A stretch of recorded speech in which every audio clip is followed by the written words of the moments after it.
Good day, everyone, and welcome back to Business English. Today, I'm going to be teaching you demand. Well, demand is the quantity of goods or services that consumers are willing and able to purchase during a specific period.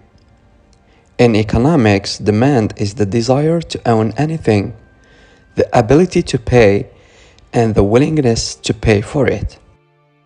Once you want a car, but you don't have much money to buy it, this is not demand. When you have money, but you don't have any desire to purchase this car, this is also not demand. Hence, demand is the combination between the willingness and the ability of buying a car. Great. Move on to the types of demand. We have different standards to classify demand. One of the most famous classifications is direct and derived demand. Direct demand is the demand for final goods. Food, clothing, and cell phones are an example of this. Also called autonomous demand. It is independent of the demand for other products. On the other hand, derived demand is the demand for a product that comes from the usage of others. For example, the demand for pencils, chairs, will result in the demand for wood. The demand for butter, ice cream, and cheese increase the demand for milk.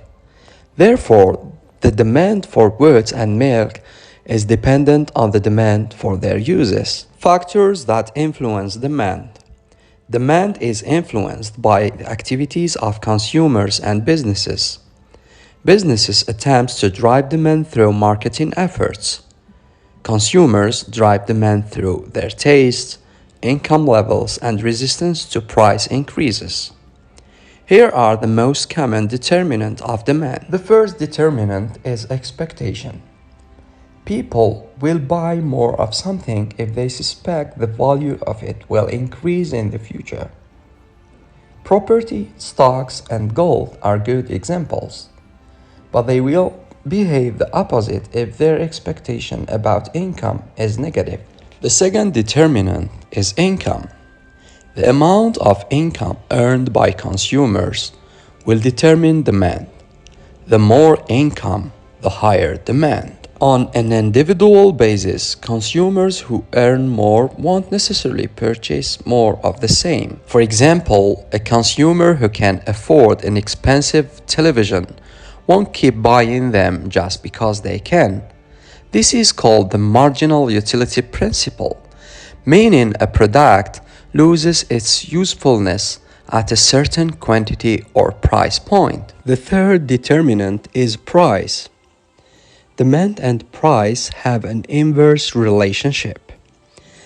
This means that when the prices go up, the demand goes down. The opposite is also true. Price expectation occurs when consumers rush to purchase an item because they believe the price will increase soon, which increases that product's demand. When they expect the price will fall, like in the case of a department store sale, they will wait to purchase. Businesses use these tactics to increase demand for a product or a service. The fourth determinant is the availability of alternatives. A substitute good is a good that serves the same purpose as another good for consumers. Consumers will turn to an alternative product when the price of one increases. Demand for similar products will rise as the price of its competing product rises. A higher price for Coca-Cola will lead to more demand for Pepsi. Please keep using water because I believe that water is the only drink for a wise man. This is not my saying. This is Henry David Thoreau saying. The fifth determinant is the complementary goods. A complementary good is a good that adds value to another good when they are consumed together. Products that are accessories for other products fluctuate in demand depending on the price of the main product. If the price of the main product goes up, the demand for the complementary products goes down. The last determinant is consumer preferences. People purchase things based on their lifestyle or how they feel about the brand. For example, if someone is concerned about the environment, they will avoid products they see as harmful. The demand curve. The demand curve represents a simple relationship. It tries to demonstrate how many items of a product or service a consumer would like to purchase at different prices. The demand curve is a relationship between price and quantity demanded and can be exhibited graphically. This curve is generally negatively sloped. Now let's summarize. Demand is the quantity of goods or services that customers are willing and able to purchase during a specific period. Demand is the desire to own anything, the ability to pay, and the willingness to pay for it. Direct demand is the demand for a final good.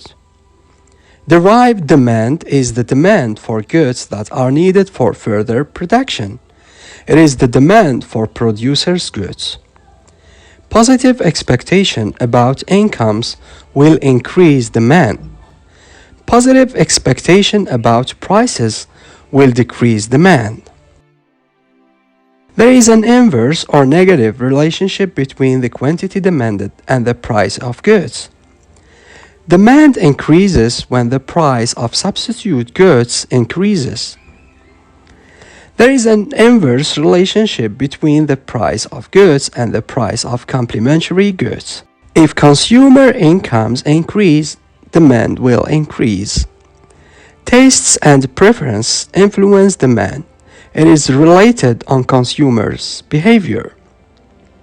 Demand curve is a relationship between price and quantity demanded and can be exhibited graphically. This curve is generally negatively sloped. Thank you for your attention. See you next time, inshallah.